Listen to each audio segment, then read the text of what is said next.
भगवान शिव से विलग होकर अपने शरीर को भस्म किया, हिमालय के यहां जाकर के पार्वती जी के रूप में प्रकट हुए। हिमालय पुत्री पार्वती बाल्यावस्था से ही निरंतर ध्यानस्थ रहना शिव अनुराग में। जब किशोर अवस्था हुई, किसी से कोई संभाषण नहीं करती थी माता जी, हर समय भगवान शिव के ध्यान में निमग्न रहना, कठोर तप करना शुरू कर दिया।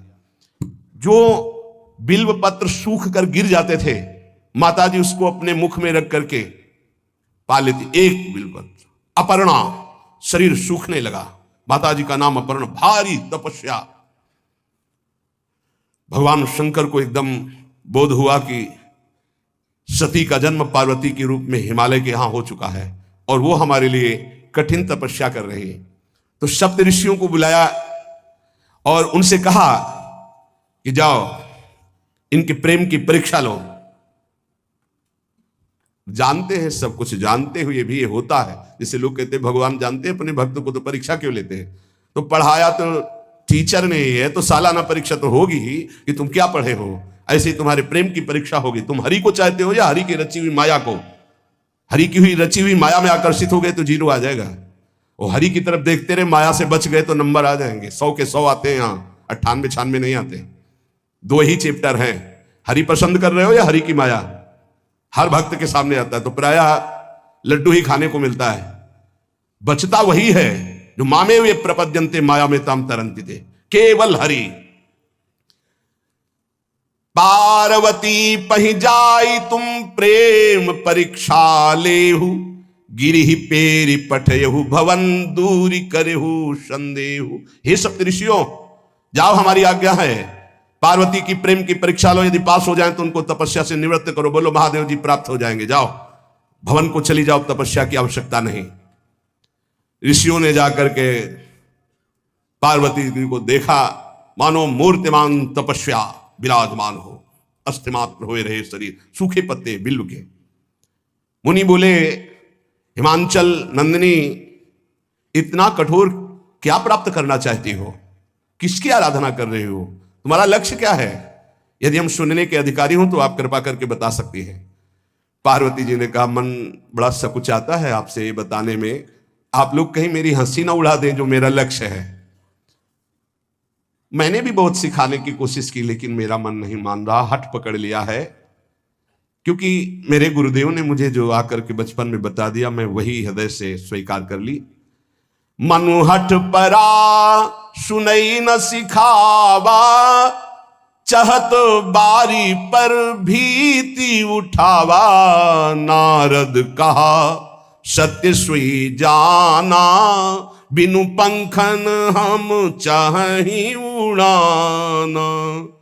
मुनियो, वैसे आप भी हंस दोगे।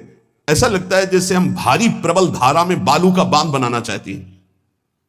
कहां भगवान शिव और कहां मैं? मेरे गुरुदेव नारद ने बचपन में आकर के कहा, तुम्हारे पति देवाधिदेव महादेव होंगे। बस मैं तब से अपने पति की प्राप्ति की आराधना कर रही हूं। पता नहीं आप मेरी बात सुनकर हंसेंगे कि मानो बिना पंख के मैं आकाश को छूना चाहती हूं। ऋषि हंस पड़े और कहा, बात तो सही है, पर्वत से उत्पन्न हुई हो तो इसलिए तुम्हारी बुद्धि भी हमें लगता है जड़ ही है। नारद के उपदेश से आज तक किसी का घर बसा है? नारद के उपदेश से किसी का घर बसा है? अरे जिसका उपदेश किया उसको बैरागी बना दिया, गृहस्थी तो बनाया नहीं। नारद उपदेश सुनकर किसी का घर बसा हो ऐसा तक प्रमाण नहीं है। देखो, दक्ष के पुत्रों को उपदेश किया, 10,000 एक, कोई 1,000 एक, लौट कर नहीं आए, सब बैरागी बन गए। चित्रकेतु को उपदेश किया, घर चौपट हो गया। प्रहलाद जी को उपदेश किया, पूरा हिरण्यकश्यप का नाश हो गया। नारद सिख जे सुनहि नर नारी, अवसि होई तजी भवनु भिखारी। तुम्हारे गुरु नारद जी की जो सीख सुना बर्बाद हो गया, बाबा जी बन गया, भजनानंदी बन गया। वैसे हम बताएं, नारद जी हैं बड़े कपटी, ऊपर से साधु का चिन्ह है, अंदर से कपट। क्या कपट? उसके संसार का नाश कर देते हैं, भगवान से जोड़ देते हैं। मुझे नारद जी की बात कम समझ में आती है। ये उल्टा बोल रहे ऋषि परीक्षा के लिए, गुरु निष्ठा हटाने के लिए, समझ रहे हो। पार्वती जी ने कहा बचपन में मेरे गुरुदेव ने बता दिया, वही मैं नारद जी की बात आज तक घर किसका, जो नर नारी नारद की बात सुने भवन त्याग करके भिखारी बन गया, प्रमाण है। उनके वचनों पर तुम विश्वास मान रही हो। महादेव जी को पति निर्गुण नीलाज कुबेश कपाली अकुल अगेह दिगंबर ब्याली। नारद जी ने तुम्हें भगवान शिव को पति बिल्कुल निर्गुण, समझो निर्गुण को बता, दूसरा भी अर्थ होता है और एक अर्थ होता है कि कोई गुण नहीं। नीलाज नंगे धड़ंगे घूमते कभी कभी, दिगंबर कोई लज्जा नहीं, कुबेश भाई सुंदर मुकुट लगाए हो, पोशाक पहने हो, नहीं चिता की भस्म लगाए, मुंडों की माला पहने, बहुत बाघंबर डाल लिया, ये कुबेश है। कपाली मनुष्य के मुंडों की माला। अकुल आज तक कोई पता नहीं लगा कि किस कुल के हैं महादेव जी, क्योंकि सब कुलों के मूल है, मूल का मूल वही है, उनके मूल कोई है नहीं। आगे एक दीवाल नहीं है, 60,000 योजन का एक बरगद का पेड़ है, उसी के नीचे रहते 60,000 योजन, 1 योजन 4 कोस, 1 कोस 3 किलोमीटर, कितना बड़ा वटवृक्ष कैलाश में, एक वटवृक्ष जिसके नीचे रहते 60,000 योजन का, 6 ऋतुएं शोभा देती उसी वटवृक्ष के। और कोई घर तो है नहीं महादेव जी के। और आभूषण भूल मत करना, बड़े बड़े विषैले सांपों का आभूषण कोई सोना चांदी नहीं पहनते महादेव जी। हमें लगता है ऐसा दूल्हा के लिए ऐसा तप,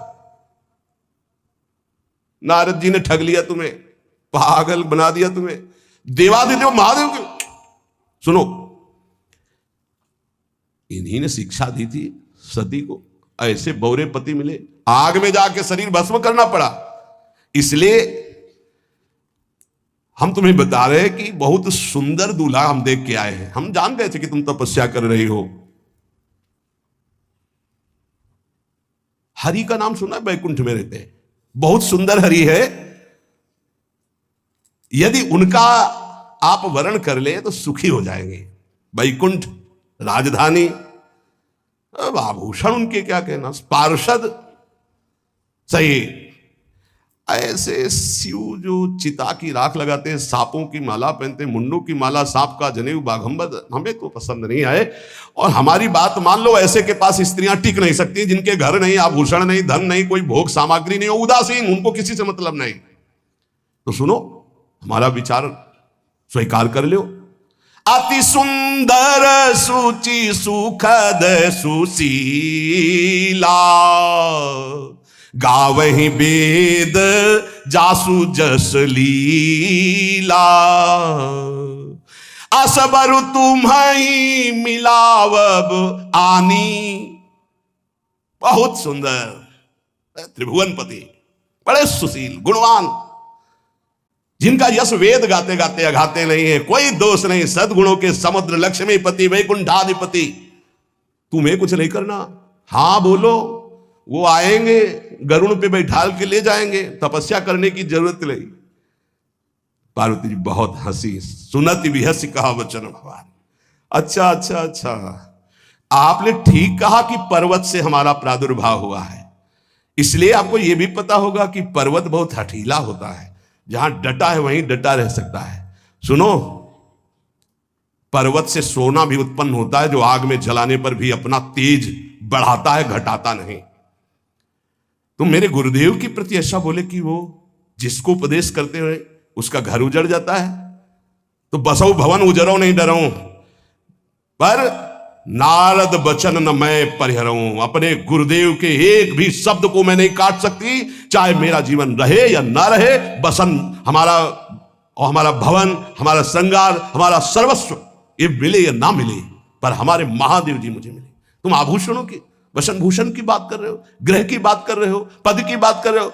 गुरु के बचन प्रतीति न जेहि, सपने हूं सुगम ना सुख सिद्धि तेहि। एक बात तुम्हें बता दूं सप्तऋषियों, जिसे अपने गुरुदेव के वचनों पर विश्वास नहीं, गुरुदेव का भरोसा नहीं, उसे कभी कोई सुख और सिद्धि कदा प्राप्त ही नहीं हो सकती। महादेव गुण भवन विष्णु सकल गुण धाम, जय कर मनोरम जाहि संते ते ही सन काम।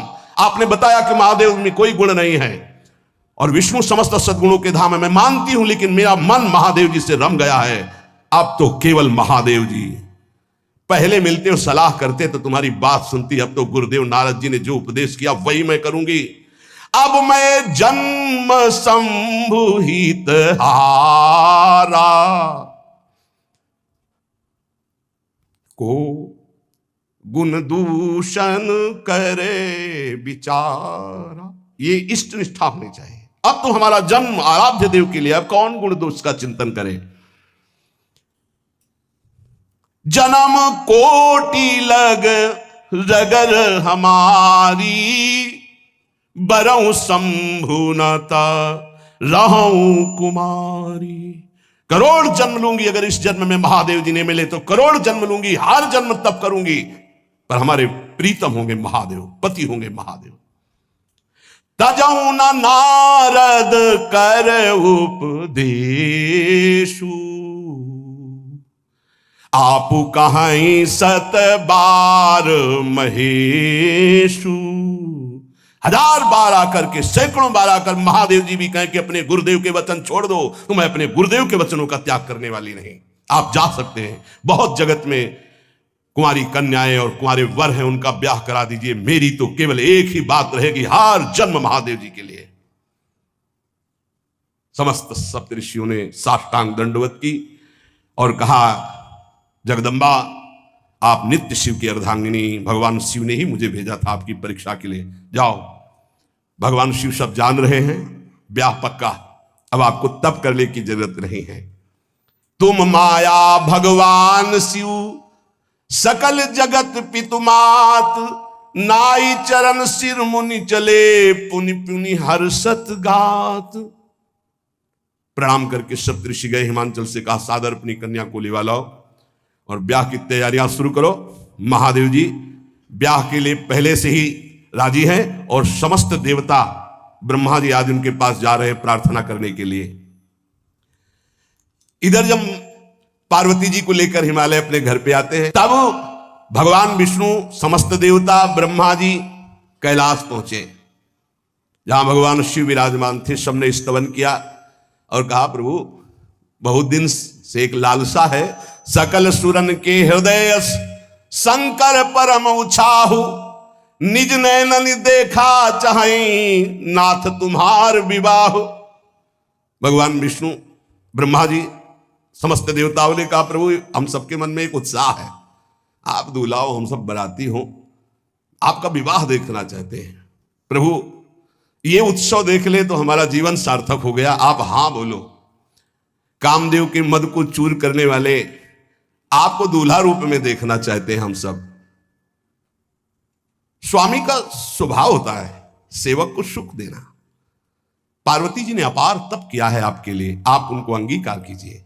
भगवान विष्णु, ब्रह्मा जी की प्रार्थना सुन करके भगवान शिव जी ने कहा, तथास्तु, ठीक है, ब्याह पक्का। देवताओं ने नगाड़े बजाए, फूलों की वर्षा होने लगी, देवाधिदेव महादेव की जय के नारे कैलाश में गूंजने लगे। सप्तऋषि भगवान शिव के पास आए, कहा, प्रभु बड़ी अनन्य है पार्वती जी, आपकी अखंड प्रेम है। हमने बड़ा छल करके उपदेश किया, लेकिन उन्होंने कहा कि मैं नारद जी का उपदेश नहीं त्याग सकती, करोड़ों जन्म लूंगी और हर जन्म महादेव जी के लिए। भगवान शिव जी की आंतरिक वृत्ति जो पार्वती जी की प्रीति की है, उसे कोई नहीं जानता। बहुत विरह में रहे, ऐसा न समझे कि देवाधिदेव महादेव जी परम उदासीन है, नहीं। सती जी के वियोग में बड़ी विचित्र दशा महादेव जी की हुई थी। सप्तऋषि फिर गए पार्वती जी के पास और कहा, भी बीच में घटना घट गई, कामदेव गया था, महादेव जी की समाधि को भंग किया, तो महादेव जी ने कामदेव को भस्म कर दिया, तो अब ब्याह का मतलब क्या रह गया। भवानी ने कहा, तो तुम क्या अभी तक भगवान शिव को कामयुक्त देखते थे क्या? क्या तुम समझते हो तुम्हारे जान काम अब जा रहा? अरे अब लगे शंभु रहे सभी कारा, तुम्हारी नजर में अभी तक भगवान भिखारी थे और अब काम को भस्म किया है। अरे हमने भगवान शिव की आराधना की। हमरे जानी सदा शिव जोगी, अज अनवद्य अकामो अभोगी। मैंने तो शिव को सदा ही योग संपन्न ब्रह्मबोध देखा है।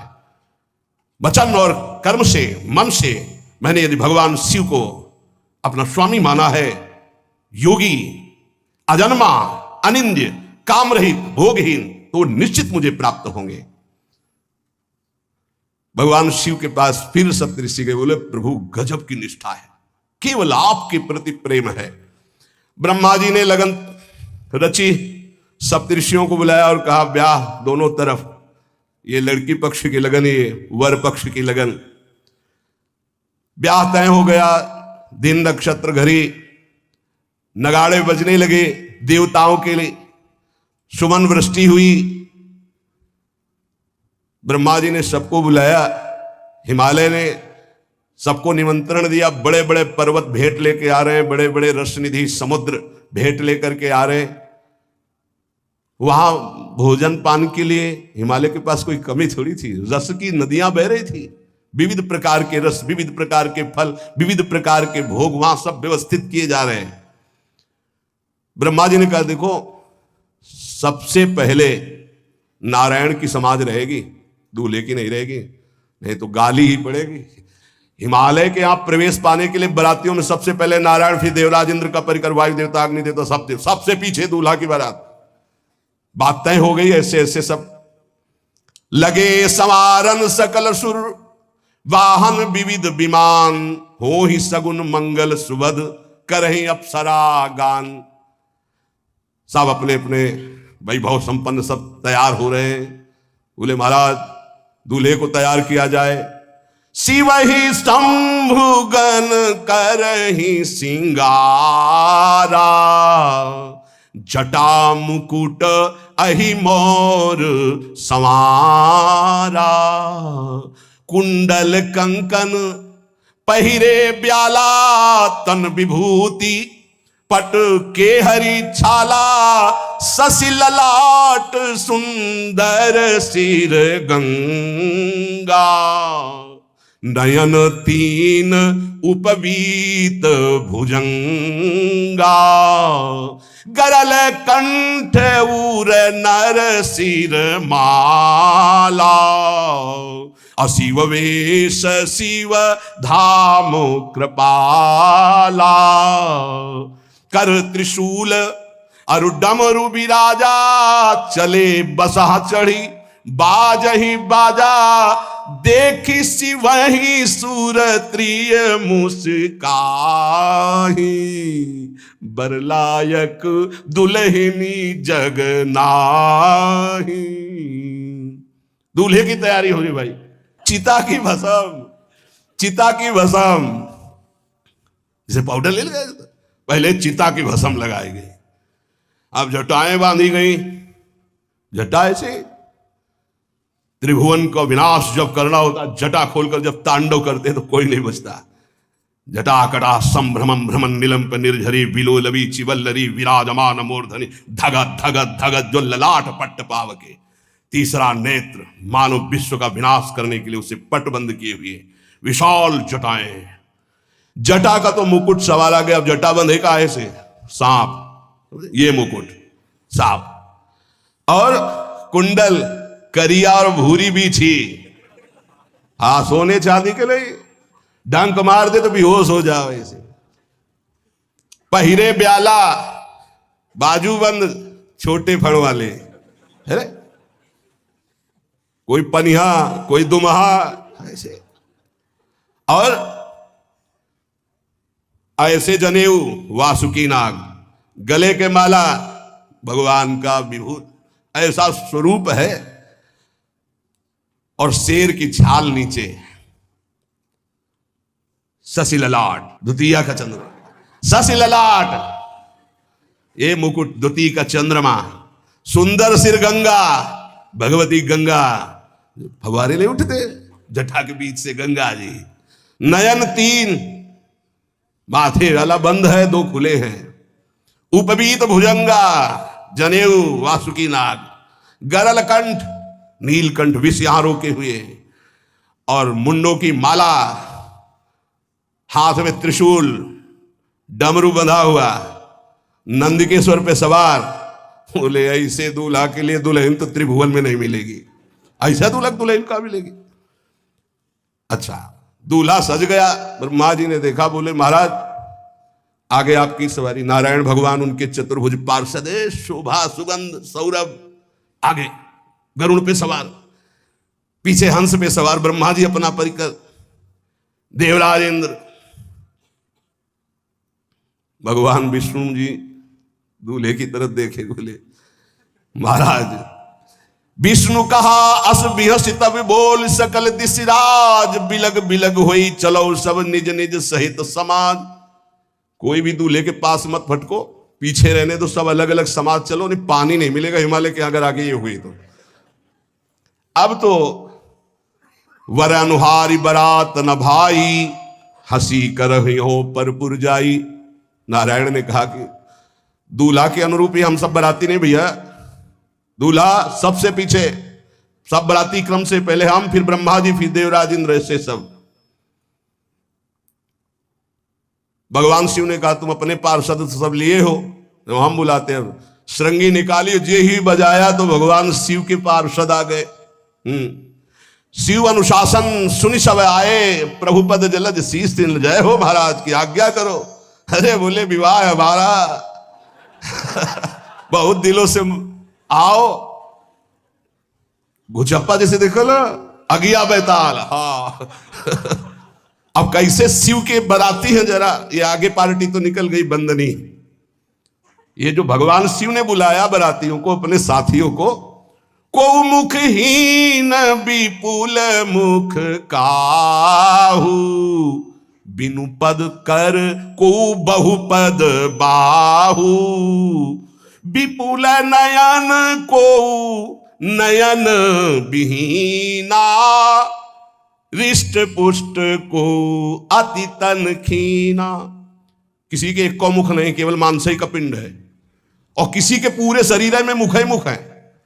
किसी के एक भी हाथ पैर नहीं है, लुढ़कता चल रहा है, और किसी के बहुत से हाथ पैर हैं। किसी के नेत्र नहीं है, किसी के बहुत नेत्र हैं, बड़ा विचित्र। किसी के हड्डी हड्डी है तो कोई बहुत मोटा है, कोई बहुत पतला है। तनखीन को अति पीन, पावन को अपावन गति धरे, भूषण कराल कपाल कर सब सद्य सोनित तन भरे। खरस्वान सुमर सुकाल मुख गण भेष, अगणित को गने बहु जिनस प्रेत पिशाच, जोगी जमात बरनत नहीं बने। पिशाचिनी खून लपेटे नाच रहे, भगवान शिव का विवाह। और भूत और किसी के सुअर के मुंह, किसी के कुत्ता के मुंह, किसी के गधा के मुंह, बड़ा विचित्र भेष भगवान के शिव के पास। नाच ही गावे गीत, कौन अप्सरा गंधर्व नहीं, परम तरंगी भूत हो, ऐसे बच रहा है। ये गान हो रहा, हड्डी हड्डी है भूत की, भगवान शिव के सामने नाच रहा है, गा रहा। कैसा शोभा होगी, खून लपेटे पिशाचिनी, अगिया बैताल, रोड लाइट अगिया बैताल, भगवान शिव की बारात। भूत प्रेत बड़े मौजियल, स्वामी का विवाह हो रहा है, खूब छिड़क कर नाच रहे, देख ले तो मूर्छा आ जाए। अब बनी है बारात, तो जस दूल्हा तस बनी बराता। बाजा कौन बाज रहे हैं? कोई गाल बजा रहा है, कोई मुंह बजा रहा है, वो बैंड थोड़ी बज रहे, कोई चीख रहा है। तो जैसे अलग अलग नहीं, तुरही बज रही, ये बज, वहां कोई बाजे नहीं, सब भूत है, भूत प्रेत पिशाचिनी, ऐसे स्वर निकल रहे हैं। अब भगवान शिव चले नंदिके पर सवार होकर, जस दूल्हा तस बनी बराता। हिमालय बड़े उत्सव में है, देवाधिदेव महादेव जी की महिमा हिमालय की पत्नी से नारद जी ने सब सुना रखी है। अब तो जितने भी सुंदर सुंदर सब पदार्थ, सब व्यवस्थाएं, सब किए, हाथ जोड़े खड़े हैं। जगदम्बा जहां विराजमान है, वहां सिद्धियों की कौन सी कमी है। ये हुआ कि जय हो बारात पधार रही है, सामवेद का गान करते हुए गरुड़ पर विराजमान भगवान नारायण। सब हिमालय वासी ओहो धन्य है, धन्य, यही दूल्हा है, बाराती है। दूल्हा तो भी बहुत है, सुंदर होंगे, सब देख के लुभायमान हो गए, नारायण परिकर सब।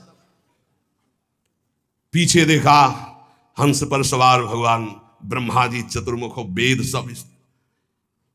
दूल्हा पीछे, गांव के नगर के लोग है ना, ये दूल्हा नहीं, सयाने लोग कहते हैं दूल्हा, दूल्हा तो ये तो ब्रह्मा जी है, देवराज इंद्र, ये दूल्हा नहीं नहीं नहीं, ये दूल्हा नहीं, ये दूल्हे की बाराती है। वो गजब, इतने सुंदर दूल्हे के बाराती, तो दूल्हा तो फिर बहुत हृदय में आनंद है, उत्साह है, नगर की बालक बालिकाओं नौवधुओं को ऐसे देख रहे, दूल्हा कौन है ऊपर से चले। जब सब निकल गए तो बहुत हृदय में आनंद था कि अब दूल्हा के दर्शन होंगे। जो ही दूल्हा की पार्टी आई, शिव समाज जब देखन लागे, भीतरी चले बाहन सब, जितने अगवाली कर ले आए थे धोती संभाल के जान बचा के भागे। जो बड़े बूढ़े थे, जो महिमा सुने थे, वो धरी धीरज ताहां रहे सयाने, बड़ी हिम्मत करके रुके कि शिव हैं। लेकिन जो नौजवान बालिकाएं, बूढ़ी नौबहुएं, ये को वहां मंगलाचार में नहीं टिकी, सब अगवानी भाग पड़ी। धीरज धर करके बालक घर में पहुंचते, जवान पहुंचते, बहुएं, क्या क्या बात है, तुम लोग भयभीत क्यों हो गए, कोई घटना घटी क्या ब्याह में? कहीं काह कही जाई न बाता, ये जमकर धार की धो बरियाता। बरात है, यमराज की पूरी सेना आ गई है भैया। दूल्हा देखा कैसा, बोले बरु बौराह बसह असवारा, ब्याल कपाल विभूषण छारा। देखा है दूल्हा, बरु बौराह बावरा है, क्यों? बैल पे सवार है, सांप की माला पहले, भस्म चिता की लगाए, मुंडों की माला, अरे पूछो मत, ऐसा दूल्हा।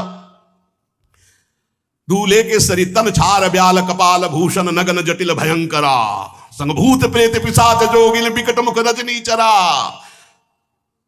जी के लौट के बता रहे हैं, भाग्य मनाओ, जो जियत रहा है बरात देखत, पुण्य बढ़ते ही कर सही। जिंदा लौट आए, बड़े पुण्य समझो, जो बरात देख ले और जिंदा रह जाए, बड़े भाग्य तिनके। देखी सो उमा विवाह घर घर बात सब लड़िकन, सबने कहा कि अगर दूल्हा को बराती को देख के जिंदा रह जाए तो विवाह देख पावेगा, मतलब जिंदा नहीं रहेगा। जो बड़े बुजुर्ग थे वो समझा रहे, देखो भगवान शिव हैं, ये उनकी समाज है। सबको वास दिलाया गया। अब आरती करने के लिए, सुमंगल गाने के लिए नवीन नवीन स्त्रियां पार्वती जी की माता के साथ आ रही हैं। मैना सोने की थाल है, बड़ा आनंद है दूल्हा का प्रथम दर्शन। और आरती लेके जे भी देखा दूल्हा को, यही दूल्हा है, हाँ। भारी रोष पैदा हुआ कि नारद जी ने बर्बाद कर दिया हमारा घर, हमारी बिटिया सूखे पत्ते खा के इसके लिए भजन करती रही। मैना जी ने पीछे मुड़ के देखा, एक भी नहीं स्त्री थी, अकेले थाली लिए खड़ी थी। लौट के आई, उन्होंने कहा कि सब भाग क्यों पड़ी? बोले प्राण बचाए, ऐसे ऐसे करिया फुसकार रहे थे। कोई थाली पटक दी, आरती की गई, पार्वती जी को गोद में बैठाला और रोने लगे। बिटिया ऐसे के लिए भजन किए हो, ऐसे के लिए तपस्या किए हो? आंसू भर के कहा कि विधाता की बुद्धि मारी गई, जिसने तुम्हारी जैसी सुंदर कन्या, वो ऐसा बावरा दूल्हा, ये संयोग रचा है, बुद्धि खराब हो गई ब्रह्मा की। कसकीन बरु बौराह विदिजई तुम्हें सुंदरता, त्रिपुर सुंदरी भगवती पार्वती जी। अरे जो फल लगना चाहिए कल्प तरु में, वो बमूर में लग रहा है। ये आज वही दिल उत्सव, ब्याह का उत्सव भगवान शिव। अच्छा तो मेरा निर्णय सुन लिया जाए मैना जी का, अगर मेरी बात नहीं मानी गई तो हिमालय के शिखर से अपनी बेटी को लेकर गिर के आत्महत्या कर लूंगी, ब्याह नहीं होने दूंगी, फाइनल। तुम सहित गिरते गिरो पावक जरो, आग में जल जाऊंगी अपनी बेटी को लेके, समुद्र में डूब जाऊंगी, लेकिन ऐसे बौरे बौरा जो ये बर है इसके साथ ब्याह नहीं होने दूंगी, पक्का। सब रोने लगी मैना जी का आदेश सुनकर। मैना जी कहती, हाय मैंने नारद जी का क्या बिगाड़ा था, नारद कर में काह बिगाड़ा, भवन मोर जिन बसत उजारा। कितना बढ़िया सब चल रहा था। बेटी को उपदेश किया कि वर तुम्हारे शिव देवाधिदेव महादेव बर्बाद कर दिया सब। ऐसा दूल्हा, सच्ची मैं ठगी गई नारद जी के द्वारा, पर अब अपना घर बर्बाद नहीं होने दूंगी। क्या जाने नारद जी बेटी का प्रेम क्या होता है। बांझ कभी प्रसव की पीड़ा जानती है, क्या जाने बाबा जी है हमारी बेटी हो ऐसा दूल्हा। जब देखा कि मां बहुत गुरुदेव को उल्टा सीधा बोल रही है तो उन्होंने कहा माता विचार पूर्वक। जननी ही बिकल बिलो की भवानी, बोली जुत विवेक मृदुबानी। मां विचार पूर्वक, तुम क्यों ऐसा आलाप कर रही हो। अगर मेरे भाग्य में ऐसा पति लिखा है तो तुम टाल नहीं सकती। कर्म लिखा जो बाउर ना हो तो कत दोष लगाई का हो। तुम सन मिटे की विधि के अंका, व्यर्थ ले हो जनी मातु कलंका। मां मेरे भाग्य में ऐसा ही लिखा है, आप व्यर्थ में क्यों रो रही। जब पार्वती जी की ऐसी करुण बात सुनी तो सब स्त्रियां रोने लगी, विधाता को दोष लगा रही। नारद जी के पास हिमालय गए, बोले हम तो संभाल लेंगे, घर में सब गड़बड़ हो गया। अरे इनको समझाते कि ठीक से आते, कैसे आए हैं ये, जैसे विनाश कर ले आए हो। अरे ब्याह कर ले आए, घर में सब बिगड़ गया, मैना बिखर गई, ब्याह बंद, अब नहीं होगा, संभालो जाके। नारद जी गए और जाकर के मैना को कहा देखो ये इनका बाहरी रूप है, ये जो आपके यहाँ पार्वती के रूप में जन्मी, ये नित्य इनकी अर्धांगिनी सती है जो यज्ञ भवन में शरीर छोड़ करके आपके यहां जन्मी, ये इनकी नित्य संगिनी है। आप ऐसा शोक मत कीजिए। नारद जी विविध प्रकार से माता को समझाया। इनके द्वारा एक भ्रम हो गया था तो इनको शरीर त्यागना आवश्यक हो गया।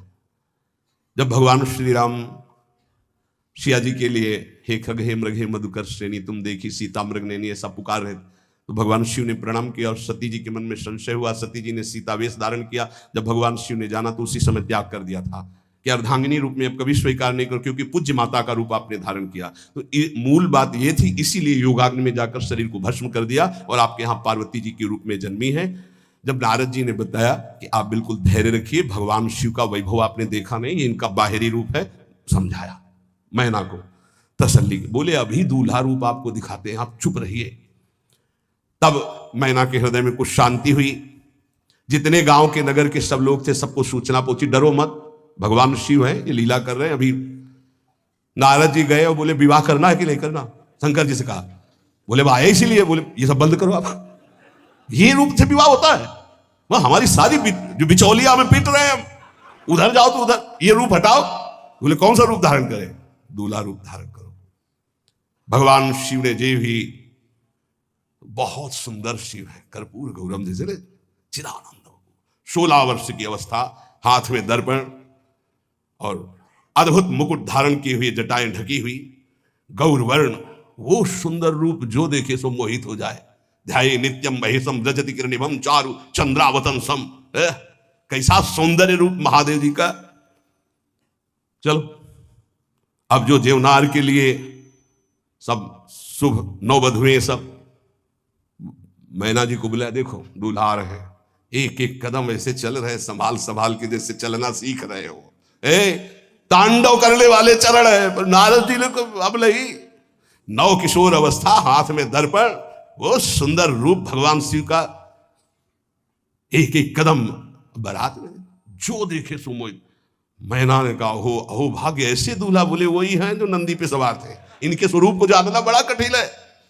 अब जो सुंदर जीवनार हुई बरातियों के साथ भगवान शंकर की बड़े मधुर गीत गाए जा रहे हैं। मुनियों ने फिर हिमवान को लगन पत्रिका सुनाई। विवाह का ठीक समय देख करके समस्त देवता और वेद स्वयं मूर्तिमान होकर वेद उच्चारण कर रहे हैं। भगवान शिव का पाणी ग्रहण संस्कार हो रहा है। पार्वती जी जब श्रृंगार करके सभा में आई ब्याह मंडप पे, तो कोई ऐसा नहीं था जो देखकर मोहित न हो गया हो। त्रिपुर सुंदरी अंबा है, लेकिन सब ने उनके श्री चरणों में सर झुकाया, क्योंकि जगदात्मा महेश पुरारी जगदंबिका जानि भव भामा, सुरन मनन मन कीन प्रणाम। ऐसा सुंदर रूप अंबा जी का त्रिपुर सुंदरी है। जब वो दुल्हन रूप में पधारी, कोई भी ऐसा नहीं था जो एक बार देखकर मोहित न हो, पर सब श्री चरणों में, क्योंकि जगदम्बिका है, भगवान शिव की आद्या शक्ति है। सुंदरता मर्याद भवानी, जाय न कोटि बदन बखानी। करोड़ों मुखों से यदि वर्णन हो तो इस समय जो पार्वती जी का सुंदर रूप है, नव किशोरी और दुल्हन रूप, पार्श्व में बैठे अत्यंत सुकुमार, कपूर और चांदी की तरह गौर वर्ण, एकदम तेजोमय, विशाल नेत्र, स्वर्ण आदि के आभूषण, कहीं कोई एक बिच्छू सर्प कुछ नहीं, बिल्कुल नव किशोर राजकुमार स्वरूप भगवान शिव पार्वती का मन रूपी भवरा शिव जी के रूप को देखकर लुभायमान हो रहा है। आज्ञा भई, ब्याह प्रारंभ हो। आश्चर्य की बात, गणेश जी का पूजन सबसे शुरू हुआ। लियो, मुनि अनुशासन गणपति पूजे शंभु भवानी, गणानान्त्वा गणपति ग्वंघवामहे प्रियानान्त्वा प्रिय। लियो, बोले गणेश जी पार्वती जी के मतलब पुत्र का भावातल कि वो जब उट्टल लगा रही थी उसी से ये आदि गणेश है, ये आद्य गणेश है। जैसे आदि ब्रह्म, जैसे आदि ब्रह्म स्वरूप ये गणेश है। भगवान शिव और पार्वती जी ने प्रथम गणपति पूजन किया। मुनि अनुशासन गणपति ही पूजे शंभु भवानी, को सुनि संशय करे जनी, ये अनादि जी जान, कोई संशय मत करना कि वो पुत्र है जो पार्वती जी से प्रकट हुए। बोले नहीं, ये अनादि गणपति का पूजन हो रहा है जो ब्रह्म गणपति है।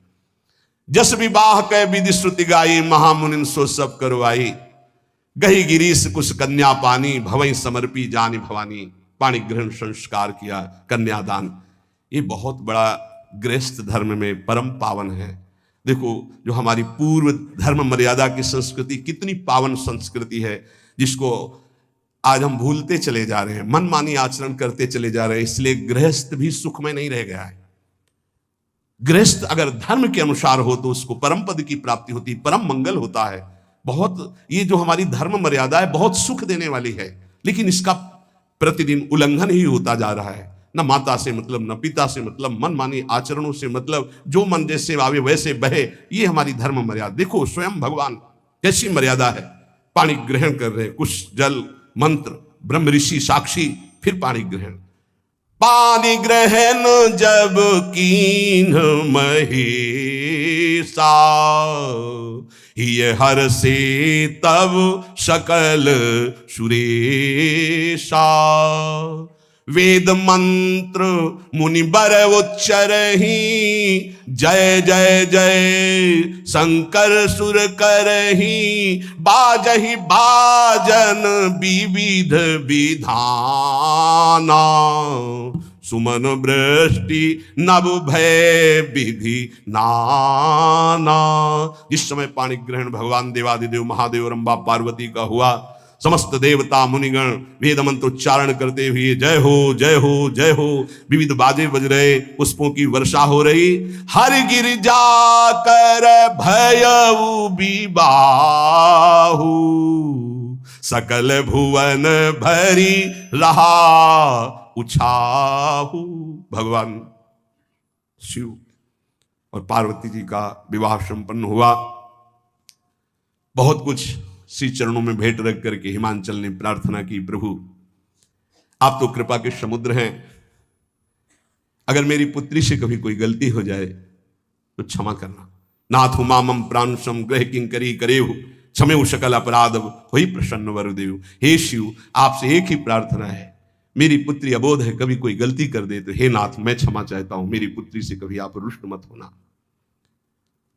बहुत प्रकार से भगवान शिव ने उनको आशीष दिया, ढांढस बंधाया।